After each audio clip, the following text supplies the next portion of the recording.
Chance the Rapper might have just made the biggest comeback in hip hop music history. Okay. You might not have him at number one. You might not have him at number two. That's fine. But we have to give credit where it's due for one of the greatest comebacks in history of music. And I don't say that lightly, okay? Let me know in the comments if it's the greatest, if it's one of the greatest. I know Tyga was debating with Soulja Boy about the greatest comeback of 2018 back in the day. But Tyga had a hit song, okay? He did have a big hit song with Taste after some years. He didn't have a project like this Chance the Rapper project. And I also don't think he received the same amount of critique that Chance the Rapper received after the big day. Now, Tyga did some things that maybe he should have been critiqued for more. There's also that, okay? But that's for a different video.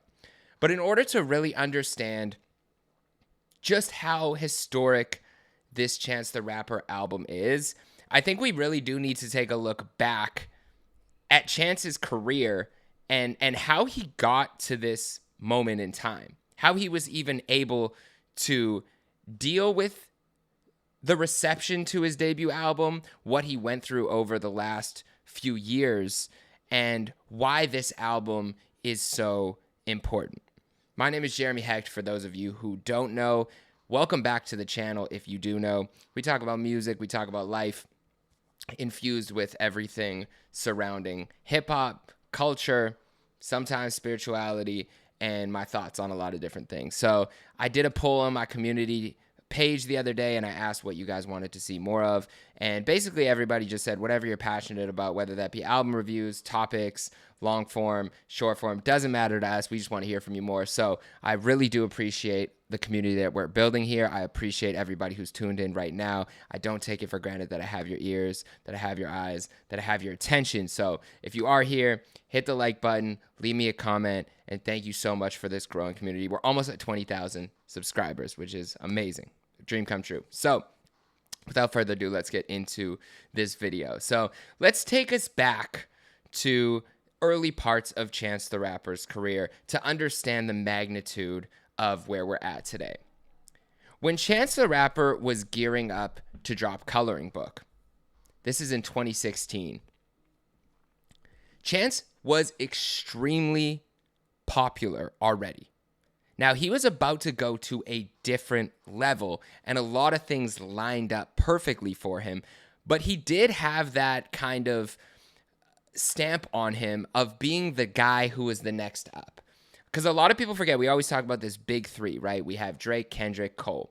And everyone talked about who was the next generation that was going to take over from them. Chance the Rapper was the guy. He was ultimately supposed to be the guy. And the moment for him to be that guy lined up perfectly and coincided with a lot of different things in his career. You had the Ultralight Beam feature, which was a standout way to start Kanye's Life of Pablo album, which is incredible to me. Like, I really do love that Kanye album. I know people might not consider it a classic album, but it is a really, really good album, no pun intended. And I think Chance, for him to do what he did on that album, that's a Nicki Minaj monster moment. That's, a standout takeover verse where people will remember that for a very long time. And it brought him into a new audience. Even, I think they did it on SNL when the album rollout was happening, right? His branding was on point. He had that 3 hat where he was, specifically championing this third project as the one to take him to the next level. Now, I do think he overstayed the welcome with the 3 hat. I always said, until we saw a new hat from Chance, we weren't going to see a real comeback. And I might have been right, because now he's got the Starline hat on, and he's viewed in a different light. But Chance the Rapper, so you have Ultralight Beam, you have the Apple Music deal that he had where he was still, an independent artist, but he had a big distribution deal with Apple, exclusivity. They were dropping it on streaming. He was, before that point, it was SoundCloud, it was DatPiff. He was still a mixtape blog era, tail end of blog era artist, where whether you consider him in that pocket or not, he still was part of the mixtape era, right? His first 2 projects were mixtapes. They were tapes that took him to another level, that were very high quality, but they were still mixtapes at the end of the day. And this was supposed to be his first project, but he was definitely still framing this as an album. He was saying, or whether he framed it as an album or mixtape, it was album quality music that he was giving out for free. That was part of the marketing, right? He was saying, we're giving it to the people for free. And that was even referenced on Ultralight Beam, where he says, we'll make it so free and the bar so hard that there ain't one gosh dang part you can't tweet. And at that point, even that lyric came true, where everything was tweeted. I think there was like every single line from that project had been tweeted at one point. I don't know how many other projects have that, but Chance did have a lot of quotables. So Chance drops Coloring Book, right? 2016. After the success of Acid Rap, he was touring. He was kind of making connections. He connected with Kanye. He was in his camp for a bit to some degree, helping with the project. And then we get Coloring Book. And the reception to Coloring Book, to me, was unlike most projects for an artist of Chance's caliber. He wasn't a superstar yet. He was basically, this is like, I'm trying to even think. This kind of was his Good Kid, Mad City era in terms of like if Section 80 was acid rap, even though I'm not going to put a one-to-one comparison, but I do mean in the sense of the anticipation was so high for this project in the same way that the anticipation was so high for Kendrick's debut, or it might have been so high for Cole's debut or Drake's debut at that point. This was cementing Chance as the next guy. And he delivered. He delivered. Like, I'm looking at the track list right now. He had the intro with Kanye. He had No Problem, which was a hit song with Lil Wayne and 2 Chainz. Then you have Summer Friends, which is actually one of my favorite songs on that project, underrated song. You have Drama on there, Blessings, Same Drugs, Mixtape with Young Thug and Yachty, Angels, Juke Jam with Justin Bieber, All Night, How Great with Jay Electronica, Smoke Break with Future, Finish Line with T-Pain, Kirk Franklin, Blessings with Ty Dolla $ign, Anderson .Paak, and more. To me, that's a classic project. No skips on that. He delivered what he was aiming to do. And then from there, it was out of here for Chance. You had the 3 Hats selling millions of dollars. You had him winning Grammys for a quote-unquote free mixtape. You had Chance the Rapper kind of doing this victory lap, selling out massive shows. He was the guy. Like, he was it. And I think at that moment, I don't know that I would put anyone on his level from his class. Like, you still had, the generation above Cole, Kendrick, and Drake were still above him in terms of their fame and their success and the height of what they were going through. Even, Chance and Drake had that little back and forth, and Drake kind of little broed him, where he was talking about, like, if I would have left it up to Chance, I would have picked a name like Chance the Rapper. No offense, but I don't know that guy. So he's basically still Lil Broing Chance at that point, which is a couple years earlier. But after Draft Day, Chance is right there. He's not on their level, but he's the guy for his generation. And I think we need to remember just what the perception was of Chance after that. So he is beloved in all communities. He's loved by my mom. He's loved by, shout out to my friend John New, who we went to his concert in LA together. He, before that, was listening to a lot of Christian music. He was, grew up in the church, not into hip hop at all. When I showed him Chance the Rapper, he's like, this is incredible. And we saw his Coloring Book tour, which was great. So he was loved by hip hop fans, by the mainstream, by, he was, a clean act to some degree. Even though he had the acid rap era, he still was kind of palatable to mainstream America, but also he didn't sacrifice on his lyricism or his flow. And so he was still loved in the hip hop community. So if you have love from like Jay Electronica and you have love from my mom, that's a very wide range. And at that point, you're a star. We could have that superstar conversation, but at that point, you are a certified star. Then he's on The Voice, right? Which came later, but he's so mainstream.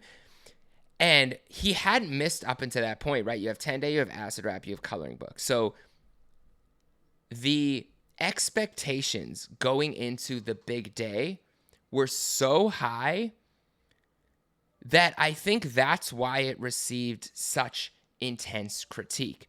So fast forward 2019, 3 years later, 3 years after the success of Coloring Book, and he's still riding high off that Coloring Book success. He was still able to do big shows. You know, he had massive crowds. He had a hardcore fan base. People were expecting this to kind of just solidify his superstar status and take him over to the next category. Undeniable at that point. If he drops a classic album as his debut that he was kind of leading up to, he did all the press. He was on all the late night talk shows. He had the campaign. You know, they talk about the big day. The big day in all of our minds was, you know, the album day, the album drop, right? And then you see the CD cover, and I think even that kind of was like, okay, we're not sure how to feel. Then you find out the big day is actually more in reference to the wedding, right? I think that's what he was saying. Like, that's the big day of, like, you know, his settling down with his ex-wife. And, you know, you hear all of this music about, you know, it's a very loving project. There's some, you know, some stray from that. It's not just a strictly I Love My Wife album, but that kind of became this narrative. And as a big fan, I remember listening and thinking, damn, like, this just isn't it. I didn't think this is the worst project ever. Like, there were moments that I did like. I do like Do You Remember? I remember liking, you know, the intro with John Legend. I remember not hating that. I haven't re-listened to this in a very long time, but there were moments there that I did think were high. But the disappointment, I think, came from how high the expectations were and how this project was marketed as, like, you know, the run he's on, I'm the one, I'm the next guy up, and he didn't deliver. And I think what didn't help was this was, like, at the height of, like, you know, rap Twitter and meme culture. And, you know, there was a lot of memes about I Love My Wife. And I think Chance wasn't used to dealing with that critique. He really didn't have, besides that little Drake spat, like, he didn't have a whole lot of people critiquing him. The most you could say about Chance is that he's, like, too nice, or he's too good of a guy. Like, Joe Budden, I feel like, made that joke of, like, you know, Chance is taking Drake's nice guy spot. How is he really that nice? Like, that's all you could say. Or he's not actually an independent artist because he has an Apple deal. Like, that's the most critique that Chance was dealing with up until that point. But then when this project dropped and the reception was what it was, he was dealing with a lot more public scrutiny than he was used to.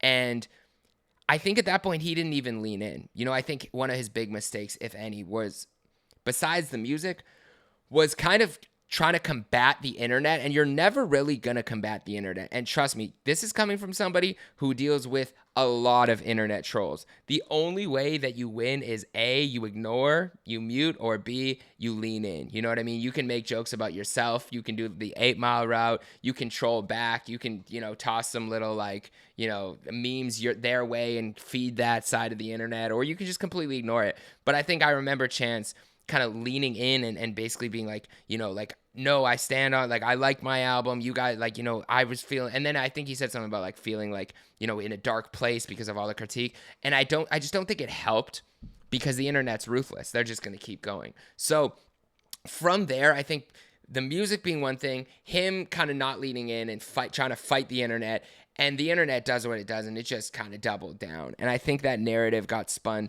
so hard, which was way harsher of a critique than deserved in terms of the album. Like, there's way worse albums than The Big Day.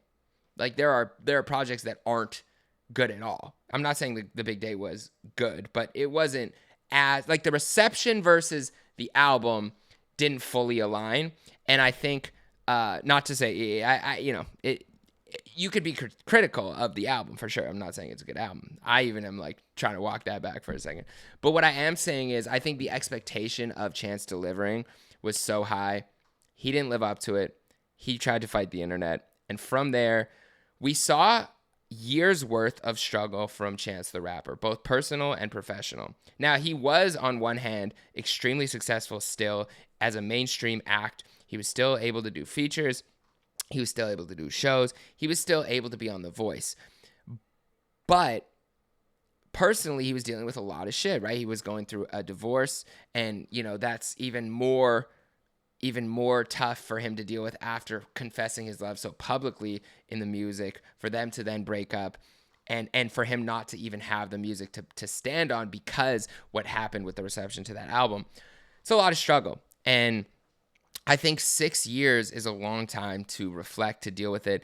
But also during that time, Chance was releasing some of his best rapping that he had ever done. Like, people forget that he was dropping Lucy's after Lucy on his YouTube, on SoundCloud, on Instagram. Like, there was a lot of these things that he called writing exercises where he would just put out bars, right? Some of them being with collaborators like Vic Mensa, some of them being solo, but he was rapping at a really high level. And you could tell from the outside looking in that he was a little bit nervous to drop this project, and he later confirmed that in interviews. He was kind of nervous to drop this project, and I get it.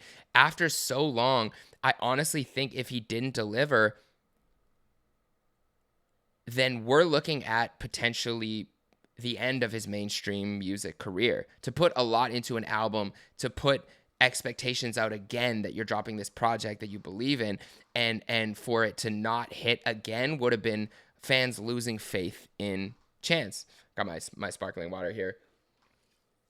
I'm normally a LaCroix guy, but you know, sometimes you got to step into the bougie life for a second. They had a good deal on the Perrier. But yeah, I'm not drinking. I'm 8 months almost sober. I'm doing a year sober. So I'll check back in with you guys at a year and let you know how it's going. But right now I feel very clear-headed.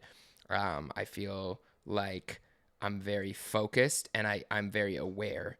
And I definitely, at this point in my life, with so much happening and being around certain scenarios and people, and just like, I wanted to really lock in. So yeah, no drink, no smoke, no drugs, no adult films. I'm trying to go clean for a year on all that. So I'm 8 months about in. And yeah, I'll keep you guys updated on that. Let me know if you do want to hear more about that. I can make a video on that below.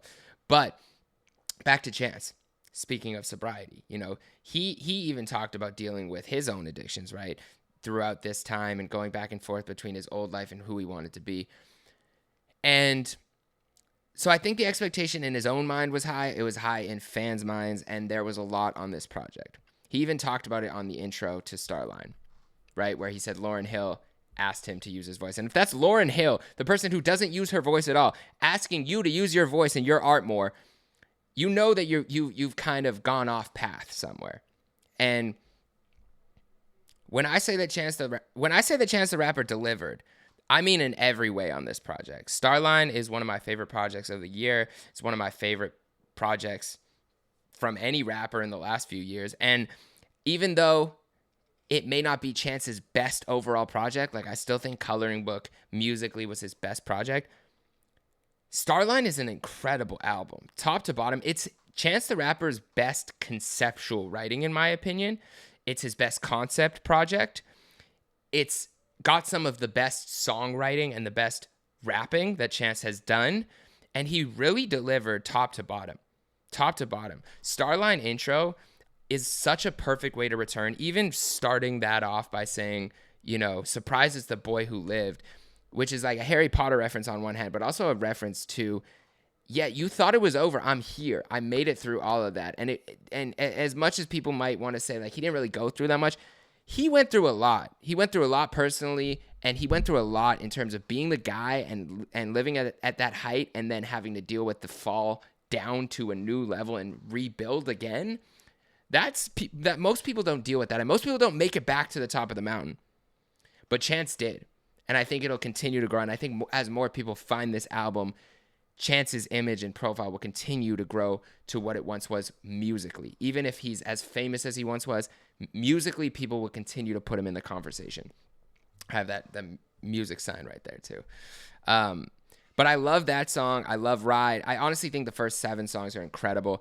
No More Old Men and The Negro Problem were so dope to me because, again, I think this was a risk for Chance, and it paid off. I think it was risky for Chance to come back and do an album that was so politically charged, that was so close to his heart in terms of the things that he wanted to speak about, that was so vulnerable, both personally and in terms of exposing things that are going on in America, specifically in Black America, and in the church, the Black church that Chance calls out, that he is close to him that he went to. So that he's a part of these communities, and he's, very much open with what's going on for the things that matter to him. But that doesn't mean that that's the things that matter to mainstream America, who might have been his fan base, or at least part of it, right? Like I said, he had the hardcore hip hop fan base, but he had the mainstream American fan base. He had the Christian rap fan base. And for him to call out on the Negro problem, he's basically saying that, right? He's saying like, oh, this stuff matters to me because it's a problem for my community. But when it's a problem for my community, it's not necessarily a problem for the rest of America. In fact, they claim that's just your problem. Even though at the end of that song, he basically says, if it's a problem for me, it should be a problem for you. And that is how we should look at things, right? We should look at things like the lowest person, the person with the most amount of problems, or who is the lowest on the totem pole within society. How do we make their life the best possible? That's how I view my politics, right? How can we make the person who's struggling the most in society, how can we make their life better? And if that has to come from a 1%, if that has to mean that the 1%'s lives are a little bit worse, but the 90% get uplifted, then that's how I view decision-making in political stances. And I think Chance is basically saying something similar, where society should be looking out for each other. If it's your problem, it's my problem, not just that's their problem. So I love that song. I love No More Old Men. I love Drapetomania. Honestly, I thought that was a fire flow. It was a fun song. The highs and the lows, even though it was an older song, it fit perfectly here. It fit with Joey Badass's moment, and just a honestly, I really, really love that song. And I love to hear him and Vic going back and forth. But also him talking about like basically breaking down to like, I have to start again. He talked about living in his parents' house, right? He talked about going back and starting again.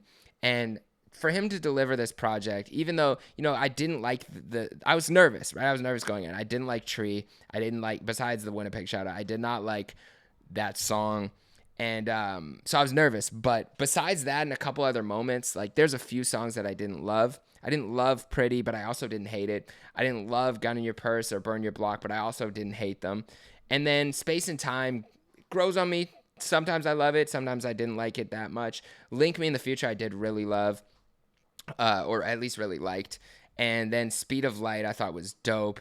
Just a Drop with Jay Electronica was amazing, besides Jay Electronica's vocal mixing, but the verses were dope and the concept was dope.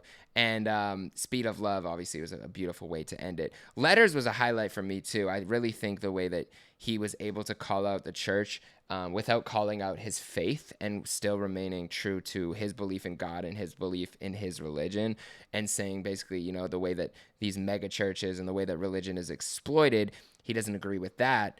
And we can call that out while still being a Christian, or while still being a member of your faith, or while still believing in God. I think that his courage and the risk to call that out, for him especially, being someone who's heralded as the guy within the Christian rap community, even though he doesn't label himself specifically as a Christian rapper, a lot of people viewed him in that light. Like I was talking about with my friend John, who like loves his music. It was a risk, right? And he didn't have the happy-go-lucky, over-the-top, coloring book sounding album. And I think that risk paid off. Even from the cover, you can tell. And shout out to Dissect. I was on the Dissect podcast. Shout out to Cole. He did a great breakdown on Twitter. I'll link below, of the album cover and the artwork and how that relates to the theme that Chance is going for, which has multiple different angles. But I think for me, like, this album was about faith. It was about faith in his ability. It was about faith in, being able to get back to where he once was. It was about faith in his art. It was about faith in humanity to some degree. And it was obviously about faith in God. And Chance the Rapper delivered a beautiful project, and to me, delivered one of the greatest comebacks in music history. I would love to know your thoughts, though. It's going to be on rotation for me heavy, and it's going to still grow for me as an album that I go back to. I think there's a lot of depth, and I think it'll continue to age well. So I'm very happy for Chance. I'm very excited to see what his next moves are musically. But for now, I'm in the Starline era right there with him. Let me know what you think. Was this the biggest comeback of all time? Were there some standout songs on here that are on your playlist? What would you rate this album? And let me know what you would like me to cover next. Thank you so much. If you stayed this long, hit the subscribe, share this video with somebody, and give some love to yourself because you deserve it. You're doing great. Keep going. All right. Peace.